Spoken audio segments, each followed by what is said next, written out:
Hi, I'm Reid, and I'm the project lead of the Newark Heritage Barge, which is a boat full of history of the River Trent. And I'm fortunate enough to have been given by the family of the late Alec Carrigan, very much my mentor, made from old Cine film of a trip on the Barge Girton, going from Hull, Old Harbour, to Girton Gravel Pit on the River Trent for a load of gravel to take back to Old Harbour and to be unloaded at High Flags Wharf. The first little clip as an intro is a nice little bit of video of Alec's wife, Mabel Carrigan. And she was like a mother to me when I was adrift in Hull, and they lived in a little terrace at 6 Clarence Avenue, Rosamond Street off Ezel Road. And I used to spend a lot of time there when I was 13, 14, 15, 16, etc. And that was my introduction days to boating families and the boating job.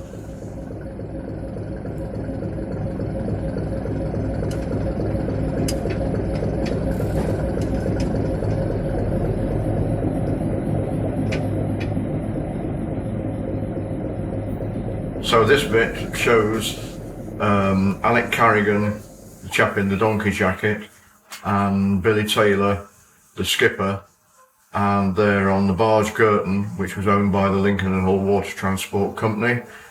And by this time, the pit had been bought by Hovering Gravels, and they're having unloaded at Tower Street and letting go.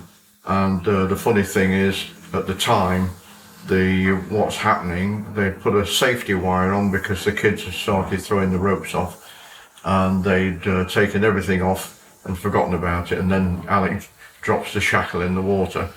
But this is prior to them setting off at 4 hours to high water from Tower Street for the run up to Girton, which would be nominally about seven hours or so. And you'll see the departure out of Hull Old Harbour, the mad scramble to get going and get the best advantage of the flowing tide, for that to then hopefully carry them as far up the river before they get high water and then have to be against the ebb. So everybody's in a hurry to make the best of the tide, because everything in Old Harbour works around the tides. And the 4 hours to high water on every tide was what was known as bridge time. And so nothing really moved before then. Even the tide had been flowing for an hour before, so 5 hours flood, nominally 7 hours ebb. And but the bridge keepers didn't come on till 4 hours, and then everybody could get moving under the bridges from then on. So there's the barge Kiewit belonging to Whittaker's. That would be going to Besthorpe, which was further upstream than Girton. They're probably more in a hurry because they want to get into the queue for loading. And the Girton boats took turns, so it probably wasn't so important.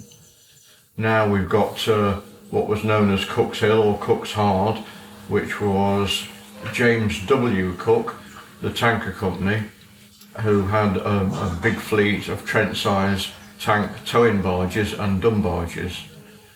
Now we're getting into the Humber now, and there's the paddle steamer Wingfield Castle, looking a bit rusty there. And we're out in the river, the pilot boat there, Kiewit's ahead of us. That red marker buoy on the left, coming from the sea, you always pass them on the port side. And it's a little bit choppy there.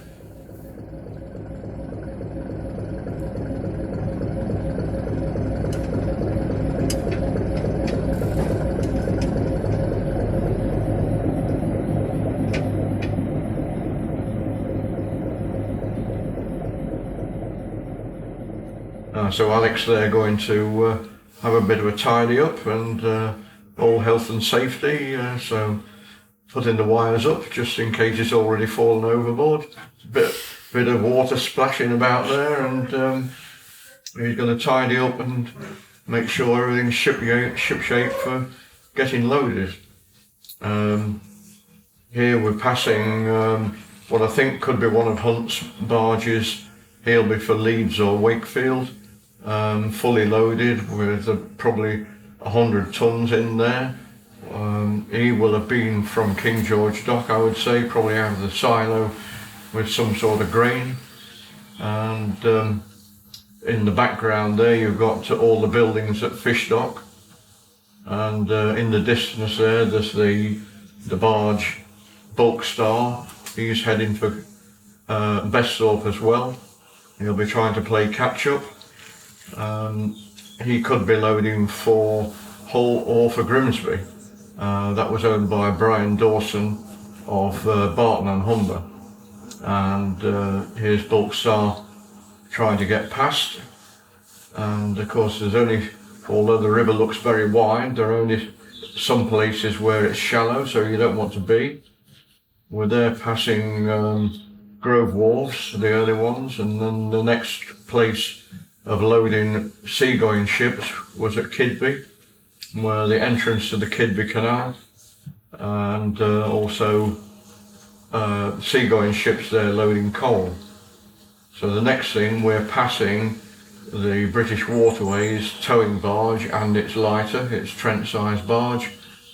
We're aiming for the normal side bridge pier. Bulk Star's gone through the middle because he's not very deep, so he doesn't need the extra water. And Frank Rayner there with skipper at that time Ken Tipton from Thorn. They'll be going all the way up to Nottingham, so they're going to be nominally from Hull 12 hours to Newark and then another 6 hours to Nottingham.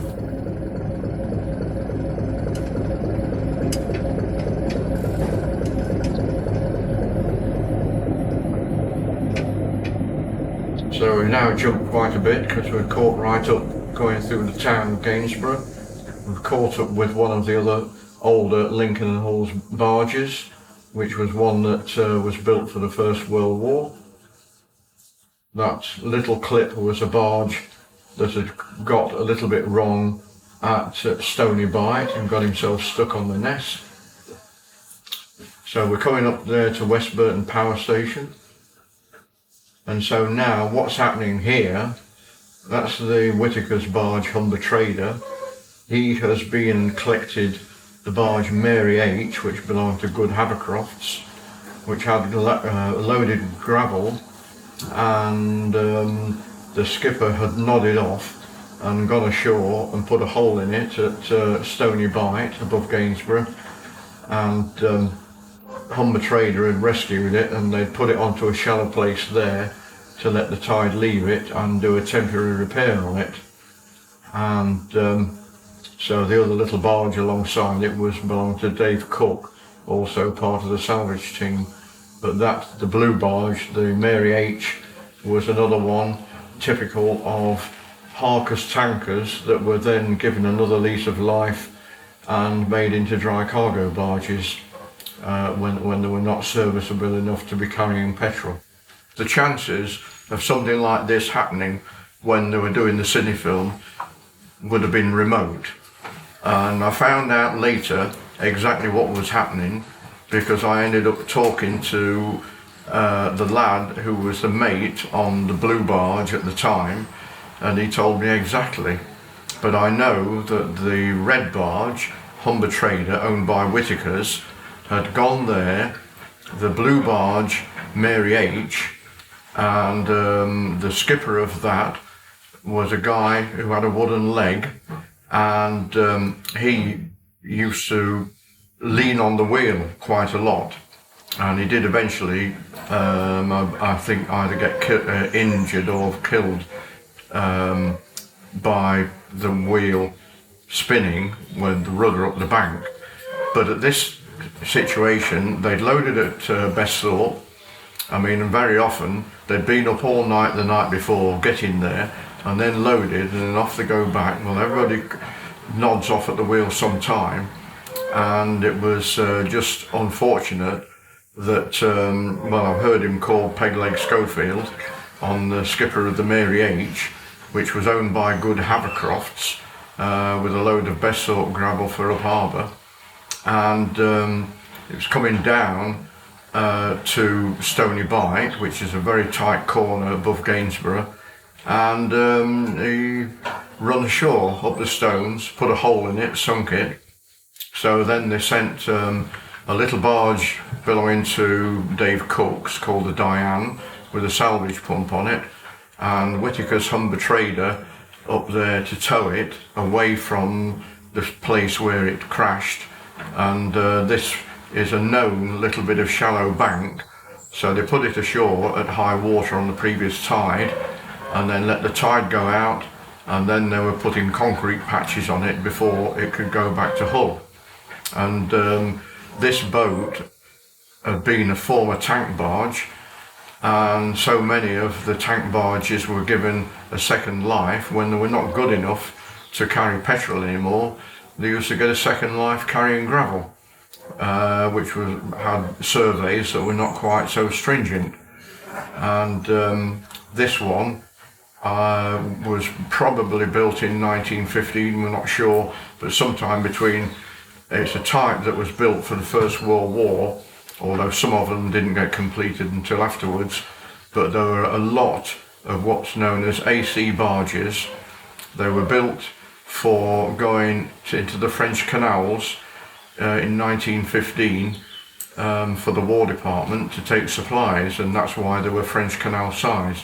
But we ended up with so many of them, either owned by individual companies or individual people, or the most of them belong to the Lincoln and Hull Water Transport Company. And this one was very much at that time thought to be past its sell-by date, but they did keep it going for a few more years. Some of the bits that I know now about this, what happened, I only found out years later, and I was talking to Johnny Allen, who was at the time working for John Branford's on either John Branford's or Ryby's on Humber Trader, and he said, "Oh, I remember that." He said, "I was the lad on board." So, you know, and that was him that told me that the skipper had nodded off. Yes, and that's why he ended up running on the stones at Turnpost, which is the bend above Gainsborough Road Bridge. And of course, there are 3 really bad bends challenging on, depending on the tide or a big ebb or a flood in Gainsborough, that can cause you problems. So going downstream, you've got Turnpost, and that gets its name because in the days of the horse drawing, there was a turnpost. There was a post with a roller on it, and then the horse could go round the post, otherwise it would be towing the tow rope over the top of the ness and pulling the barge ashore. So going downstream further, you've then, if you're going downstream, you've got Gainsborough Road Bridge, and then you've got what's known as Stony Bight, because it's always stony and boats were always getting propellers and holes and rudders damaged if they just didn't get it right. And then you've got Gainsborough Road Bridge, which can be challenging, and then you've got Morton Corner, low side of Gainsborough, which is another one that if you don't get the boat set up right, you can end up in the bank with that one. And a lot of the boating on these corners is about anticipating what the tide or the ebb is going to do to you when you get there. So it's I'm often asked by people, how do you do this? Well, you don't flipping know till you get there half the time, because of the conditions. Completely different on the ebb to the tide. So we've just gone past West Burton Power Station, and we were catching up with another one of Lincoln and Hull's barges, and there was a British Waterways one coming down empty. Always boats on the tide, up and down, and in those days nobody had any radios. You hadn't got a clue who was going to be coming around the corner, but you'd always got to be ready for somebody. Now we've gone past Butler's Islands, which are nearly whittled away to nothing now, and we're coming up to Laneham, the village of Laneham. and then you come round into Laneham Pinfold, and then round another bend up to Dunham.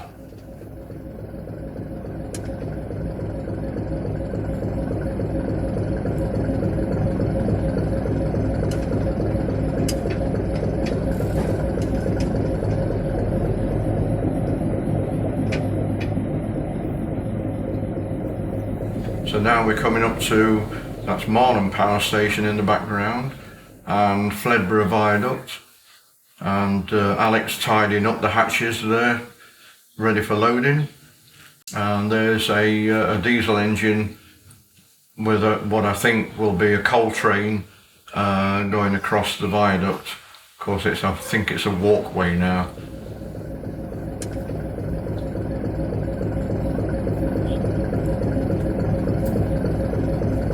That's the metal part of the viaduct.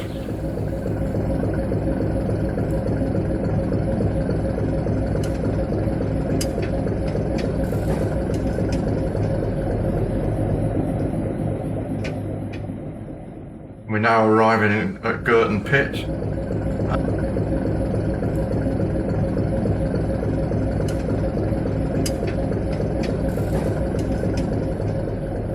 All that plant was built in the middle 50s by Lincoln and Hull Water Transport Company. The next clip is showing inside the gravel works and the screening plants, sorting it out between sand and gravel and all different grades of gravel and sand that came about. There were 2 jetties at Girton. This is all the bins for the gravel, and the sand was in the heap because that comes out the screen first. And that old concrete mixer was for improvements, and the Priestman Lion crane there, that came in with Hoveringham, built in Hull of course. Before Hoveringham's, the gravel pit was worked on the inside of the pit with tugs and barges, but Hoveringham wanted to speed it up and did away with those and put conveyor belts in.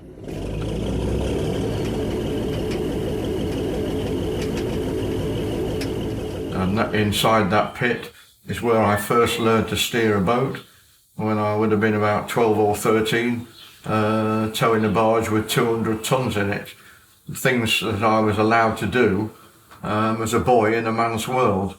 And I thought it was fantastic, and all the things you'd never be allowed to do these days. Bit by bit, as they ate away into the fields, the pits got bigger, and the distances the stuff had to travel got further away until eventually it was worked out.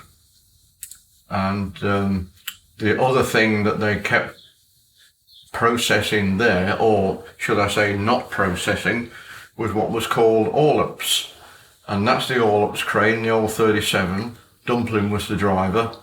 And those heaps are gravel that's just been, as it's extracted, out the bottom of the pit. And the word all-ups, I was told by Fred Schofield, who had the Comrade, that it comes derived from the old term of being hauled up when the sailing barges loaded their own boats with their own mast and derricks, hauled up out of the river and loaded straight into the barges. So all-ups was a corruption of untreated sand and gravel. And so that used to go to Lime Street, where they had a screening plant there separate, and that was for making ready-mix concrete on Lime Street, just between Chambers and Fargus and Yorkshire Dry Docks shipyard. Here you see in Girton's aft hold a load of, that's 3/4 gravel, I can see that, the way it's going in. And they would sometimes take a full load of one commodity, but equally they could have the forehold with sand and gravel in the afterhold, or different sizes of material depending on the orders at Hull. There were several types of sand: soft sand, coarse sand, grit sand, which all went through different screens, and then as it sloped off, then the gravel ran away to bigger screens until it fell through, mostly 3/4 and 1/2 inch, which then went into making concrete.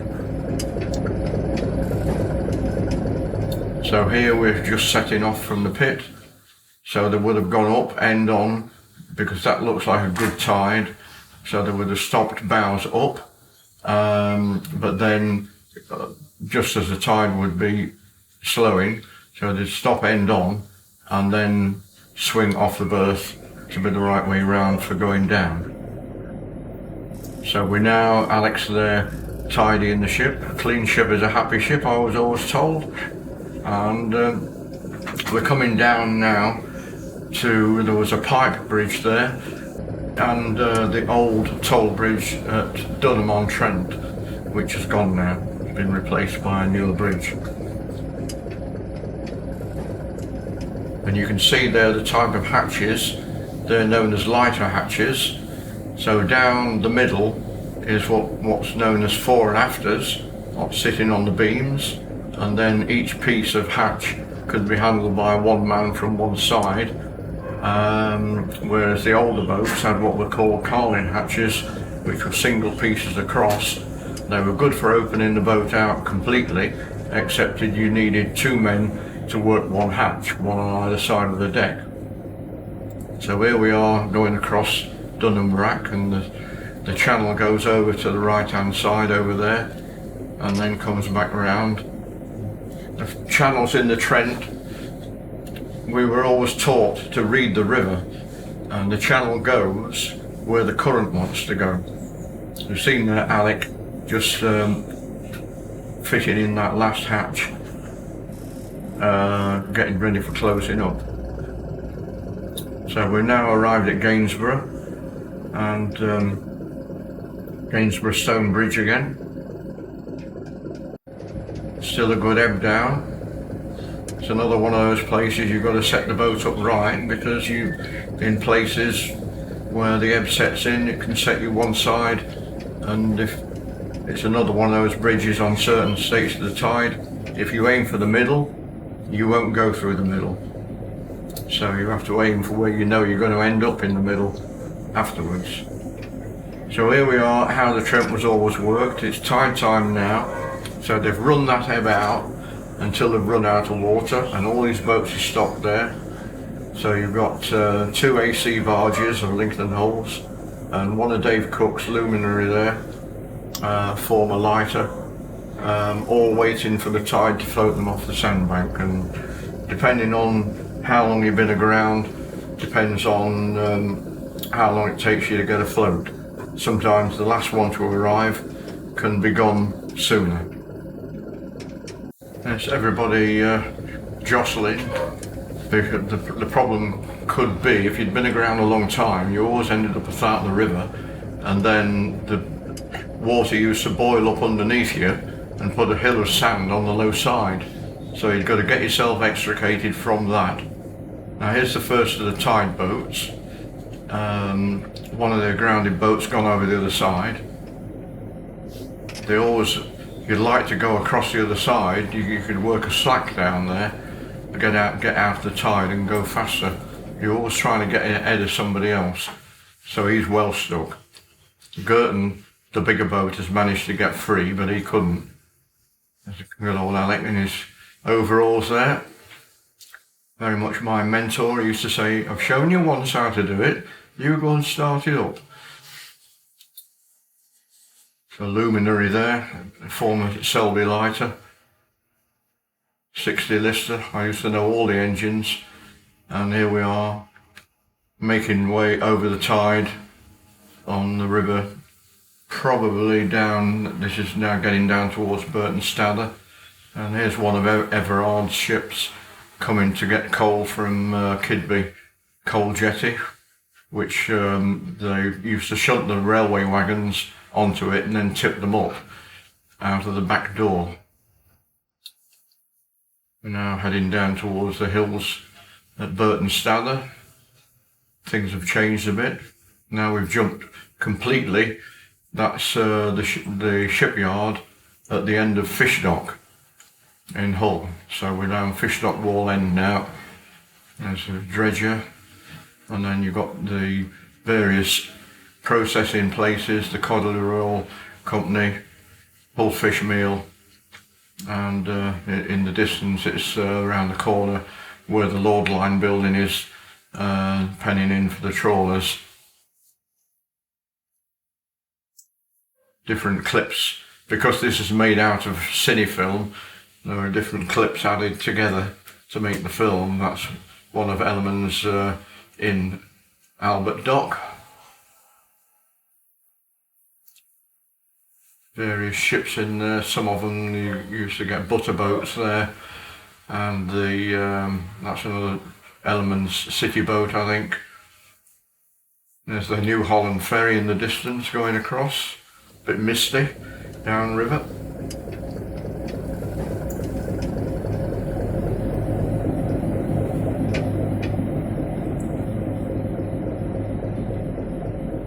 Ships at anchor, there's a trawler there, fairly modern trawler at the time, at anchor waiting to get into the dock, and the other little ship in the background I think is one of Lockett Wilson's that used to take produce from the Channel Islands into either Humber Dock or Princess Dock. I'm not sure what trawler that is, but there are probably trawler people who would tell me. So this is Riverside Quay. All the parts and warehouses that were built after the war to replace what was bombed out. All that jetty was bombed out. And here we are, another ferry, Tattersall Castle. That's the one that's down on the Thames now as a floating pub. Ruskador's dry dock, and one of Metcalfe's coasters in there. I can tell you that's got Blackstone engines in, because they were built when I was at Blackstone's. So we're there, Tower Street on the right, Cook's Hill on the left. Still a good tide, so they're able to work up the harbour. One of James W. Cook's Trent-sized dumb barge that's had an engine put in it there, Widgeon I think. Then the next one is the Trent with the red funnel, and that belonged to Grimsby Express Packet Company, and they had the Trent and the WN. And each tide, daytime tide, one used to leave that berth to go to Grimsby, and the Grimsby one used to come from Grimsby here, and they'd swap over and load and unload cargoes between the two ports. So various ships there. It's only about half tide there, so by the time low water comes that would be completely full of barges. And the sister ship there, Besthorpe, unloading at Tower Street. That's Dave Cook's Polar that used to be a lighter, and we're going past Ranks's there, and then Drypool Bridge, and we're now in the bit that's called, or used to be known as Between Bridges. So there you've got two barges alongside. Then the next one that's loaded is the Swanmore, which was formerly intended to be built as a landing craft for the Dardanelles. And this is AC 1171, another 1915 class of barge that were built to go up the canals and rivers in Belgium and France to wherever the front line was. So here we are at North Bridge, and we're probably going to go for a pint at the King's in a minute.